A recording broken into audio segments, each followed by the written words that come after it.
السلام عليكم ورحمة الله وبركاته. كبجم تتابع الدعوة.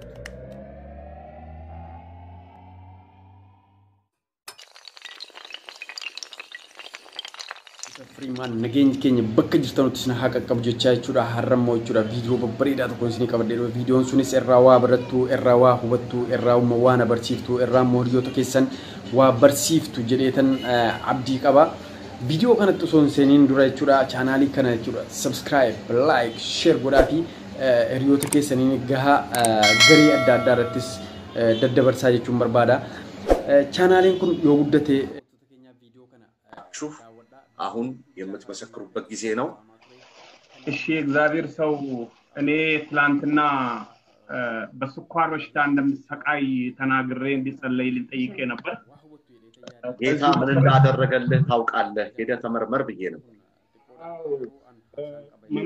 ያኛው የሐኪሞቹ በየሶስት ወሩ ነው ግን እኔ ማሽን አለኝ በራሴ ማሽን ስመረመር ዛሬ ማር በላው ጧት እንዳውም ቅቤም ማርም በላው ጉዱና ያለው ብዬ ይሄኔ በእኛ ሀገር በዚህ ሀገር አቆጣጠር ከ10 በላይ 15 ምናምን ይሄድ ነበር ዛሬ 8 ነው ይሄ በጣም ገርሞኝ ደስ ብሎኝ ቁጭ ብዬ አሁን ከሰዓት በኋላ ባለቤቴ ጸልይ ነበር ትንሽ ያመኛል አልኳት ነመኢሲን ዋበርሲሱረት ቪዲዮን ሱን ቪዲዮ ጃፈር አሊ ጋዜጣ ጃፈር አሊ ማልታ የሰሩ ሲን ሁንዲ ከሰኑ ቤኩ ደንዴሱ ጃፈር አሊ ድራን ነሞኒ ሄዱ ባዬ ጃለታ ዱራን ጃፈር አሊ ነመ ጃለተማ ነመ ከበጀማ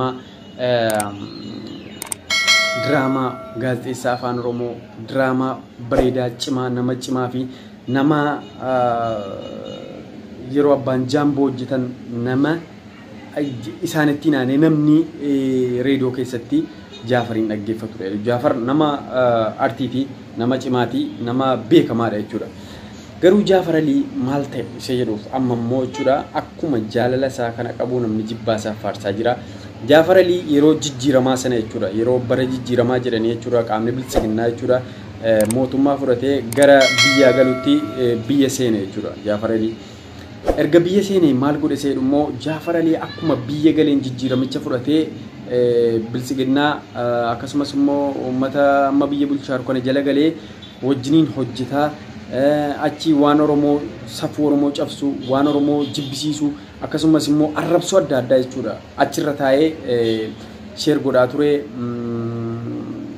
waan adda addaa godhaa ture kun siyaasa nam tokko paartii tokko jaallachuun mirga guutuu qaba jibbuuf mirga guutuu qaba garuu saba keessaa dhalate sabarraa dhalate haadha nyaachifte deebi'ee immoo arrabsuun deebi'ee abaaruun akkasumas immoo tuffii adda addaa uummata Oromoo kan irratti agarsiisuun immoo gadhee ta'uudha cabinsa isuma cabe malee uummata Oromootii miti haa ta'u siyaasa isaa bakka barbaade geessee bulfachuu qaba bakka barbaade geessee bakka fuulli tole jiraata hundinuu waan ta'eef bakka fuulli isaatti tole haa jiraatu isatti toleera waan ta'eef haa jiraatu garuu uummata Oromoo irraa dhaabbachuu qaba dhugaadha kun Jaafar Alii ammoo wantan uummata social media kana irratti himuu barbaadu maanni isa jedhudha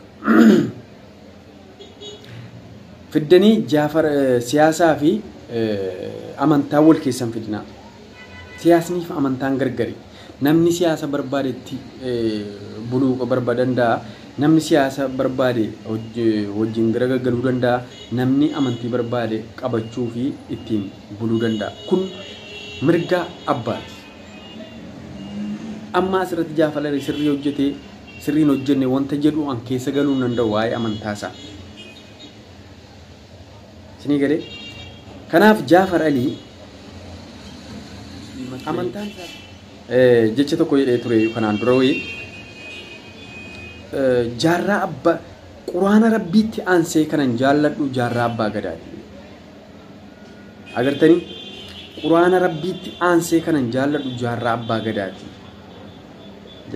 kun jecha isaati faallessee dhiisee wanti social media kanarratti amantaa fi siyaasa wal keessa fidamu hin jiru isatti hin bade waan hundaayyuu kanaaf ummanni social media kanarra jirtan yeroo wanta tokko xiinxaluu dandeessan yeroo wanta tokko xiinxaluu barbaaddan jechuudha wanti kun na baasu hin baasu jedhaati xiinxalaa inni amantaa jinnii ta'amanu amantaa bineensaa ta'amanu amantaa dhakaattaa amanu, lafattaa amanu, mukattaa amanu, namatti illee amanu wanti siyaasaaf amantaa wal keessa fidu hin jiru. Abbaa fedhe waan fedhe deeggaruu mirga qaba jechuudha. Kaleessa viidiyoo wayii irratti Jaafarumti gadhiisitee nama biraa gadhiisitee hin beeku. Wanti kun akkanatti na fayyisee akkanatti kunoo bakka kanaa dhaqeen fayyee haati manaa koo kana kanaan jettee maal waan hedduu haasaa ture Jaafar Alii jechuudha. Uummanni achi jalaa fudhateeti waan barbaade jedhanii ture. Amantaa isaatiin jijjiiruu fi dhiisuu isaatiin amantaa barbaade hordofee amantaa barbaade immoo xiqqeessuu isaatiin isatu ittiin gaafatama. Uummanni sooshaal miidiyaa kanarraa garuu siyaasa Oromoo fiddanii waan hin taane keessa galchitanii hin baxabbaxinaa hin balleessinaa. Siyaasni Oromoo kaayyoo mataa isaa qaba, akkaataa itti adeemsa qaba, akkaataa itti adeemu qaba. Siyaasniif amantaa wal keessa hin galu. Amantaan kan abbaati, siyaasni immoo wanta biyyaa tokko waan ta'eef waloo waan ta'eef dhufee siyaasnati faallessuu barbaadu dhufee ana tuqaa, dhufee obboleessa koo tuqaa, dhufee ollaa koo tuqaa. Kanaaf siyaasaaf amantaa wal keessa hin fidina. Yoollee wanti sun isinitti hin tolle Jaafar Alii dhuunfaatti siyaasa tokko keessa hin galchin Jaafar Alii irraa dhukkee kaasuu hin dandeessu, arrabsuu hin dandeessu akka mataa keessan hin mirga keessan. Garuu arrabsaanis seeraa miti.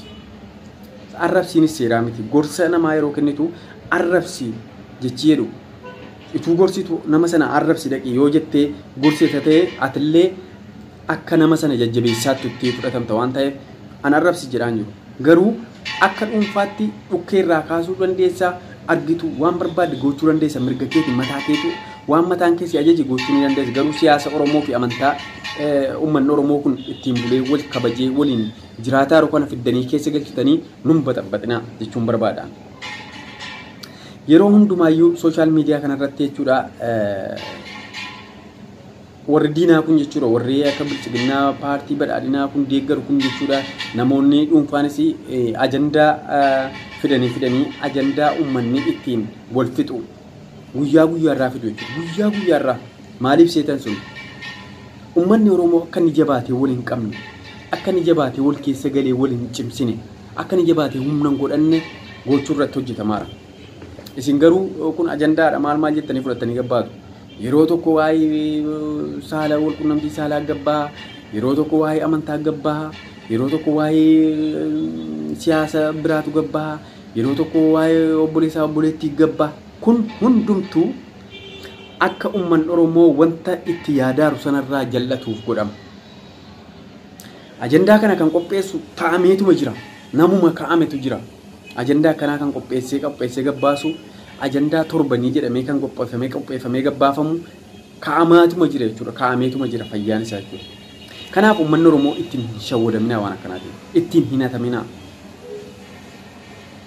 Yeroo waa'een amantaatiin waa'een siyaasaa wal keessa dhufe keessaa baasaa tokkitti qofarra deemaa.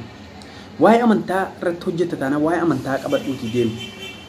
Amantaan kun akkana kanatti waan akkanaa ta'e akkanammoo akkana seene jedhiitii namoota direct wal qunnamteenii wal falmuu ni dandeessu naa wal falmi. Waa'ee siyaasaa ta'e warra siyaasaatiif dhiisaa warri siyaasaa keessa galanii waan siyaasaan beekan yoo warri siyaasaa sun karaarraa damanii jiraatan ta'e illee yaada cheelatti kennattee nama sana qajeelfachuu dandeessaa nama keeti waan ta'e. Kanaaf hundumti keessanuu jechuudha kabajamtoota daawwattoota sooshaal miidiyaa guutuu jechuudha. Wanti nu isinii dhaamnu ajandaa haaraa dhufe irratti ajandaa dabaltanii gadi hin baasnaa. Isin ajanduma dhufe irratti ajandaa dabaltanii gabbaasaattan. Kana jechuun maanni isa namni yaadaa ture harkaa gattanii akka inni namichi sun kanarra deema karaa daandii atamma irra deemaatu kanarra deemaatu akka inni deemuuf karaa soqaatte jechuudha. Atumtuu yeroo sanatti jechuudha deebiitii wanta godhamuu qabu godhiitii of amansiisiitii daandii qajeelaa barbaadadhuuti irra deebi'i.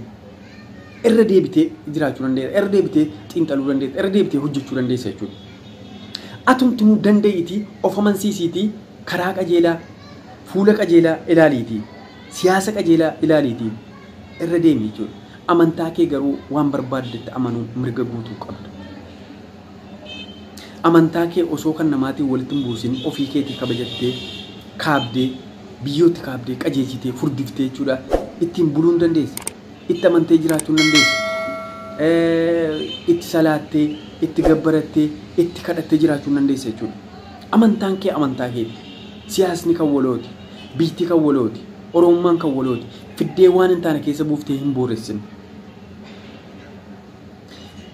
Social media kanarratti jaalalaan nama boojii, jaalalaan siyaasa keessa galii, jaalalaan amantaa kee deeggari. Jaalalaan siyaasa keessa galii yeroo jiru siyaasa jalqabde, siyaasa qabdee jirtu, daandii qabdee jirtu, jaalataarra deemi. Jibbaarra deemaa taanaan jireenyi kee gartaa adeema. Jibbaarra deemaa taanaan dhayxee akka amantaan namaa jibbamuuf wanta kana fiddee siyaasa keessa galchitee booreessita. Ati hamma jiraatutti, hamma lafa kanarra jirtutti, hamma of taatee jiraatutti, hamma of ta'ummaan siif galee jirutti wanta amante tokkotti amaniitii deem malee wanta namni tokko amanee jirutti amante irra hin deemin. Dura sammuu kee amansiisi. Namichi kun maaf itti amane jedhiitii keessa galii wanta hin amanee jiru sana qabadhuutii bari. Keessa galiitii tokko tokkoon gabbuusiitii ilaali. Wanti nuuf siif ta'a taanaan itti amani. Amantee jala deemta. Namoonni immoo sirraa waa baratan dudduuba kee kan jiran wanta qabdee jirtu kana fuudhanii gabbuusanii tokko tokkoon gabbuusanii ilaalu. Wanti sun hin ta'a taanaan si duuka ka'u. Wanti kun hin ta'u taanaan garuu sirkatti qabuus malu. Warra sirkatti qabu ati amantee taanaan warra sirkatti qabu ilaaluu dhiiftee fuuldura kee qofa deemuudha. Gaarii yoo argitee raatteef gaariin kunoo kana deemsisi jechuudha. Fuuloon itti hidhamee eessa qofa laalti kana qofa argiti.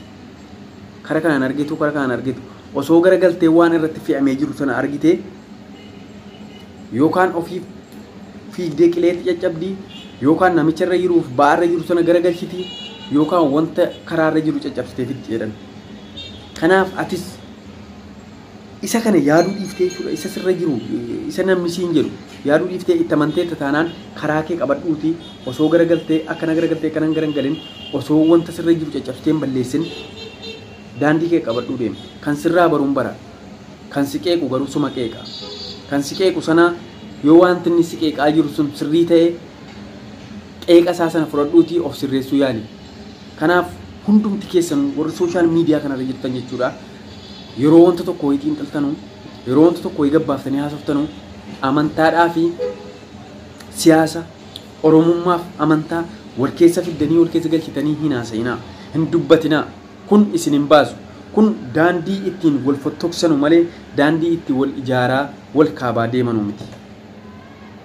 Daandii itti wal jibbaan baay'atu malee daandii itti wal kunuunsuun jiru miti. Daandii itti wal jaallannu dhufu miti. Kanaaf hundumti keessanuu daandii itti wal jaallannu, daandii itti wal kabajnu, daandii itti wal kaamnu, daandii itti wal kunuunsinu irra deemuu qabna malee daandii itti wal jibbinu, daandii itti wal fottoksinu, daandii itti kichuu wal kunuunnu irra deemuun bu'aa nuun qabu. Hundumti keessan wal kabajaa, wal jaalladhaa, ulfinaaf kabaja walii laaftaa, qabsoo keessan daandii dhugaa irratti godhaa, kaayyoo keessan fuuldura isaa jechuudha. Akka inni ifa ta'uuf ifaajii keessan cimsaa irratti hojjedhaa. Kanaaf hunduma keessanuu gorsi kun hunduma sooshaal miidiyaa irra jiruu fi namoota hunduma sooshaal miidiyaa irra jiruufan gorsee gorsa bareedaadha. Amantaas, oromummaas, siyaasa wal keessa fiddanii hin laaqina. Siyaasni Oromoo akkaataa qaba. Siyaasa Oromoo kan dadhabsiisuu jiru ajandaa haaraa gaaraa gabbu'aadhu kana jechuudha. Ajandaa haaraa kana tuffadhaa bira darbaa yeroo namni ajandaa kana fidee lafatti gataa fi bira taraa jechuu barbaadeetanii kabajamtoota daawwattoota keenyaa viidiyoon keenya guyyaarraa kan kana fakkaata. Viidiyoo keenya itti aanutti walitti deebina. Chaanaalii kana subscribe godhaatii nu wajjin yeroo gaarii dabarsaa isiniin jennaa. Galatoomaa fayyataa ulfaadhaan isiniin jedhaa. Waan na daawwattaniif galatoomaa hundumti keessanuu horaa bulaa.